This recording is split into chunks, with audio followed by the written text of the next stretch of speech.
Bon, alors je viens de finir le tournage de la vidéo et je me rends compte d'une chose, c'est que ça se voit que je lis en fait, parce que si vous voulez j'ai un petit peu mon script sous les yeux et ça fait partie de ces choses-là qu'il va falloir que j'améliore. Je pense que je suis pas sûr que ça rende l'expérience utilisateur absolument agréable.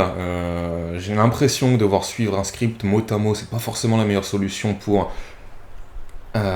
rendre ma diction dynamique, pour la rendre plus agréable à écouter. En plus de ça, il y a mes yeux qui font hop là comme ça des allers-retours un petit peu entre le texte et la caméra, donc je pense pas que ce soit très agréable. Alors ça change pas le fond, parce que fondamentalement ce que je dis, je le pense, c'est juste que c'est la forme, à mon avis, qui laisse à désirer. Mais de toute manière sur la vidéo, pour l'instant, la plus travaillée de ma chaîne, parce que comme vous avez pu le voir, du coup, il y a une miniature. J'enregistre là actuellement avec un micro, et donc on a investi dans du matos un petit peu. Je vais essayer de faire un petit peu de montage pour que ça ressemble vite fait à quelque chose. Mais quoi qu'il en soit, voilà, encore une fois, c'est toujours dans un but de passage à l'action. Je vais travailler de plus en plus mes vidéos pour. En fait, plus je vais en publier, plus je vais voir quelles sont mes lacunes. Plus je vais voir quelles sont mes lacunes, plus je vais pouvoir m'améliorer. Donc voilà, écoutez, on essaie d'améliorer pour essayer de proposer du contenu de qualité, du contenu qui, je l'espère, en tout cas c'est le but, s'améliorera de plus en plus à chaque vidéo. Si je peux faire un petit pourcent d'amélioration à chaque vidéo, je pense que ce sera pas mal. Dans quelques vidéos, on devrait avoir quelque chose de qualité, de qualitatif, qui ressemblera, enfin en tout cas qui te donnera envie à toi qui m'écoutes de poursuivre la vidéo. Donc en attendant, je vais pas blablater plus que ça sur sur la mise à jour de ma chaîne, voir où j'en suis, etc. Je vais te laisser aujourd'hui avec l'étude d'un livre que j'ai beaucoup apprécié, qui a eu un grand impact sur ma vie, un livre qui s'appelle Man's Search for Meaning de Viktor Frankl. A tout de suite.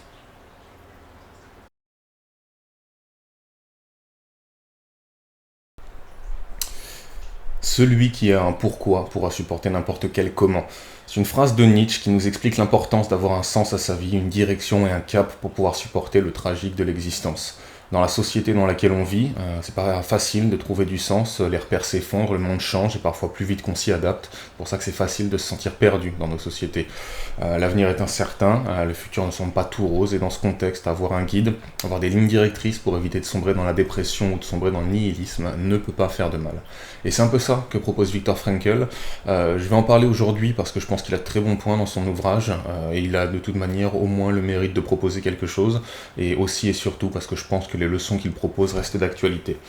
En bref, j'en parle parce que je trouve son message nécessaire. Avant de parler du livre, je pense qu'on va tout de même essayer de présenter très brièvement l'auteur, Viktor Frankl. Donc Viktor Frankl, c'était un psychiatre et neurologue autrichien du XXe siècle, qui a connu le traumatisme et l'horreur de passer quelques années de sa vie dans les camps de concentration du moustachu le plus célèbre de l'histoire. Il est passé par Buchenwald, il est passé par d'autres camps comme ça, si je dis pas de conneries d'ailleurs, il est même passé par Auschwitz. C'est le genre de mec qui a refusé, après la prise du pouvoir par les nazis, d'euthanasier des malades mentaux. Ce qu'il a vu être d'ailleurs démis de ses fonctions. Il a ensuite subi le joug nazi et il a été forcé de travailler en tant qu'esclave dans leur camp. Il a vu la faim, il a vu l'oppression, il a discuté en tête à tête avec la faucheuse, il a vu ce dont les hommes sont capables, il a vu le pire de la nature humaine et malgré ça, il en est ressorti la tête haute. Son expérience, il va la relater dans son livre et on va essayer aujourd'hui d'en tirer des leçons qui pourraient aussi nous servir.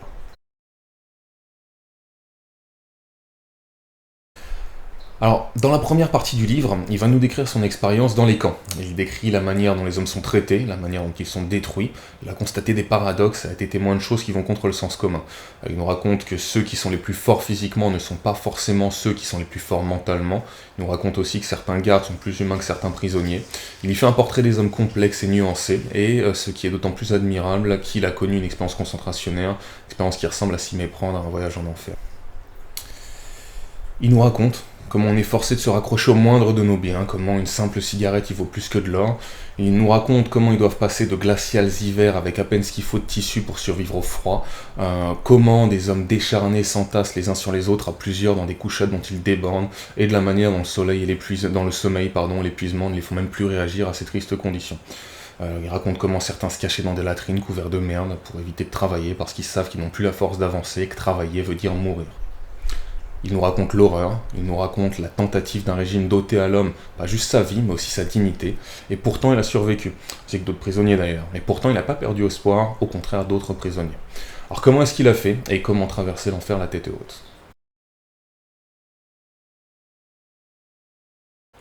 La seconde partie du livre est un peu plus théorique, parce qu'il nous présente sa méthode thérapeutique. N'oublions pas que le mec était psychiatre. Il a développé, donc a posteriori, une forme de thérapie qu'il a appelée la logothérapie. Son expérience dans les camps et les horreurs qu'il a traversées lui ont servi à poser les fondations de l'une des théories psychologiques les plus positives et les plus inspirantes qui soient, et on va là brièvement présenter ce qu'est la logothérapie. Donc en somme, c'est une forme de thérapie qui prend en compte la dimension spirituelle des personnes. Je pense qu'on peut résumer sa thérapie en une phrase. Si l'homme ne se nourrit pas par le pain seul, une âme ne grandit pas par la matière seule. C'est aussi une philosophie qui consiste à accepter la part inévitable de tragique et de souffrance que comporte le réel, et de ne pas la laisser nous abattre. C'est pas une philosophie de la renonciation, de l'abandon ou du détachement, c'est pas non plus une invitation à baisser les bras, je dirais même qu'au contraire, il s'agit de ne pas s'avouer vaincu face à la souffrance, il s'agit de l'accepter comme aspect indissociable de l'existence et d'ajuster son attitude en fonction. La clé de sa thérapie en fait est située ici, c'est dans l'attitude qu'on choisit, et j'ai bien dit qu'on choisit, d'avoir vis-à-vis des situations, de sa situation spécifiquement.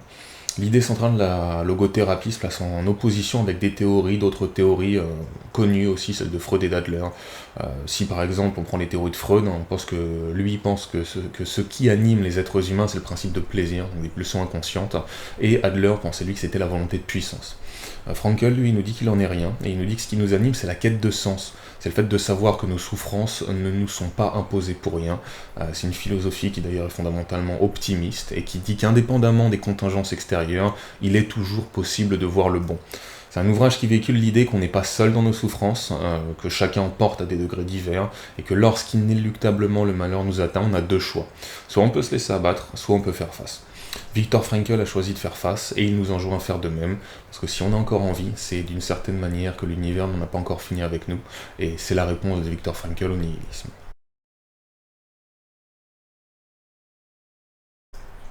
Mais l'acceptation de la souffrance seule ne nous suffit pas, et ça suffit pas à résumer la logothérapie. Elle nous enseigne plus, la logothérapie, elle nous enseigne en fait que l'on peut emprunter trois chemins différents dans nos quêtes de sens.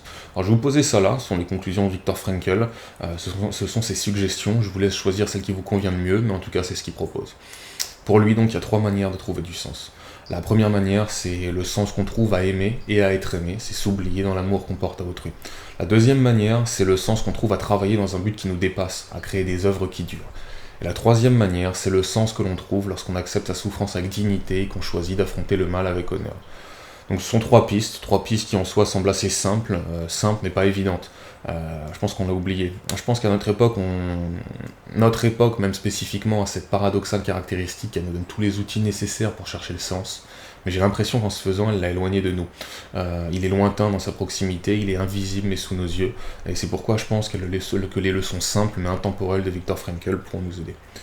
Donc trouver le sens par l'amour, trouver le sens en trouvant quelqu'un à aimer au-delà de notre personne, rendre notre vie signifiante en déplaçant l'amour qu'on a pour soi au profit de quelqu'un d'autre, trouver le sens en créant, créer quelque chose de plus grand que nous, créer quelque chose qui a un impact, créer et nous rendre immortels.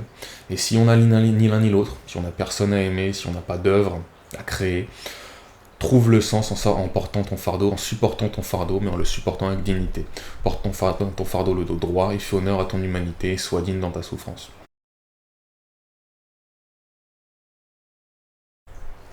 Donc c'était une petite capsule un peu simple pour essayer de résumer ce que Viktor Frankl nous apporte dans son livre Man's Search for Meaning, mais si vous voulez en apprendre plus, je vous recommande de vous procurer le livre, parce qu'aucune description ne saurait remplacer l'histoire telle que contée par l'auteur. Le récit de son temps dans les camps de concentration est juste saisissante, et je ne saurais pas lui rendre justice ici. Donc j'ai mis des liens dans la description en anglais et en français en fonction de tes capacités si tu veux l'acheter. Mais quoi qu'il en soit, c'est un livre qui a eu un immense impact sur un grand nombre de vies, y compris la mienne, et si tu veux profiter de la sagesse qu'il contient, le mieux c'est encore de le lire.